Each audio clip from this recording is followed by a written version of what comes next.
gentlemen, welcome to the show. और हमारी मलयाली बोली में कहते हैं कि पंचवक्त्र हो गया फेरा। उसके बाद दरिया अपना डाउनफॉल लेता है। कई बार तो ऐसा लगता है जैसे गंगा श्री कृष्ण जी के चरणों को छूती थी और जमुना तो शांत हो जाती थी। जमुना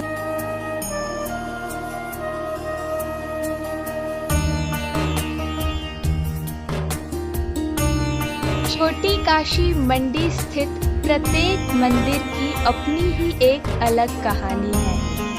ऐसा ही एक मंदिर छोटी काशी में स्थित है जिसका नाम है पंचवक्त्र महादेव। पंचवक्त्र महादेव मंदिर एक अत्यंत ही प्राचीन धार्मिक स्थल है। इसका निर्माण राजा अजबर सेन ने 16वीं शताब्दी के पूर्वार्ध में करवाया था।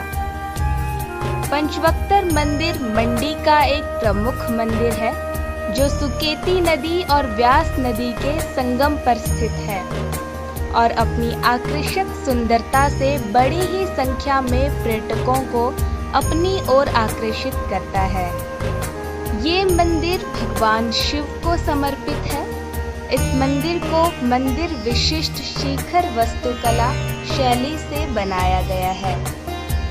मंदिर को भगवान शिव की 5 मुखी प्रतिमा से नाम मिला है, जिसमें से केवल 3 को सामने से देखा जा सकता है।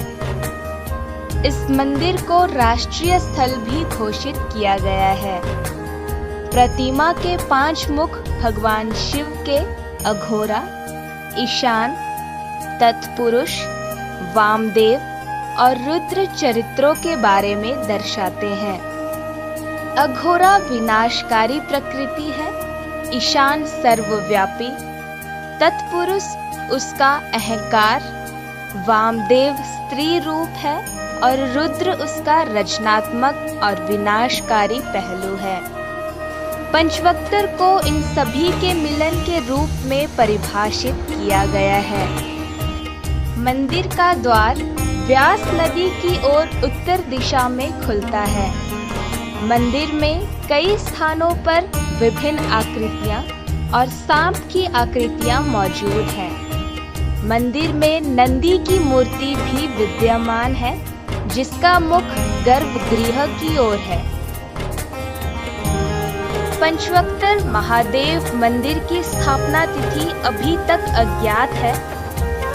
ऐतिहासिक तथ्यों के अनुसार सिद्धसेन ने शासन 1684 से 1727 के मध्य के शासन काल में मंदिर का जीर्णोद्धार किया था, क्योंकि बाढ़ के कारण ये मंदिर क्षतिग्रस्त हो गया था। मंदिर के मुख्य द्वार पर 2 द्वारपाल स्थित हैं। इसके अलावा 2 अन्य लघु देवालय भी मंदिर में स्थित हैं। व्यास नदी समय समय पर भगवान शिव का जल अभिषेक करने के लिए मंदिर की ओर रुख करती है।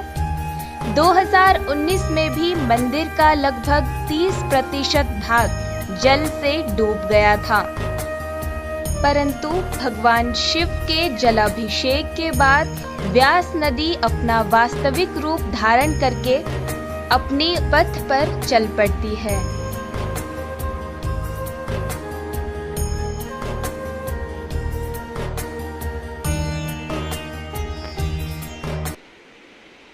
उसके बाद दरिया अपना डाउनफॉल लेता है।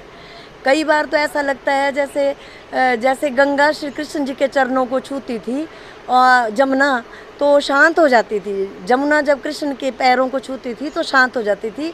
ऐसा ही कुछ इस मंदिर के साथ है कि जब जब ये दरिया इतना अपने बैरिकेड तोड़ के आगे ऊपर आया है और जब ये मूर्ति डूब जाती है अंदर की, उसके बाद दरिया ऑटोमेटिकली शांत हो जाता है। पीछे से फिर दरिया बढ़कर नहीं आता है।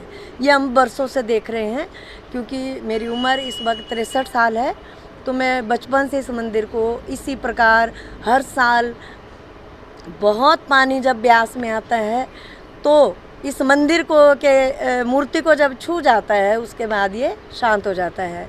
कभी ऐसा नहीं हुआ कि मंदिर को कोई बड़ा नुकसान जो है उस भयंकर दरिया से हुआ हो। ये रेत से ज़रूर भर जाता है, लेकिन जब रेत हटा दी जाती है तो मंदिर का स्वरूप फिर से वैसा ही हो जाता है।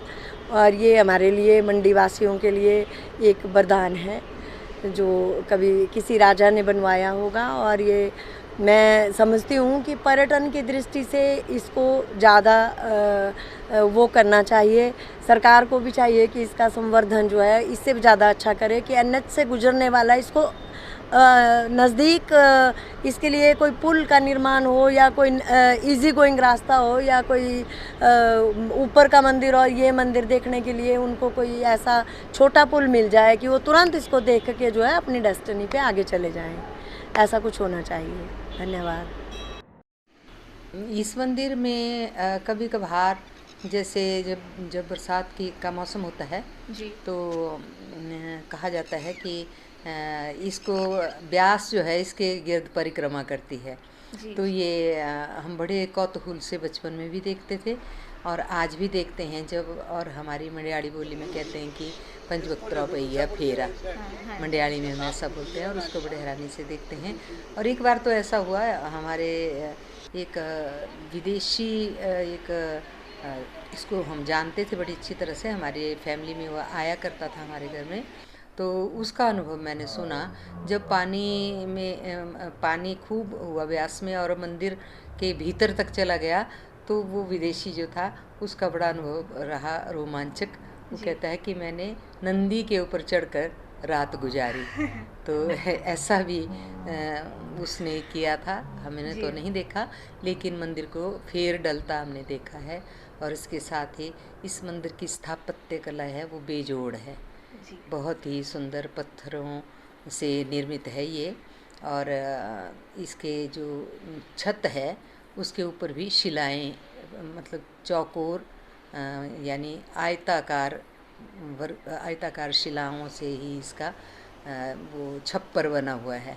और उसके बाद शिखर शैली में जो गर्भगृह है वो शिखर शैली में है।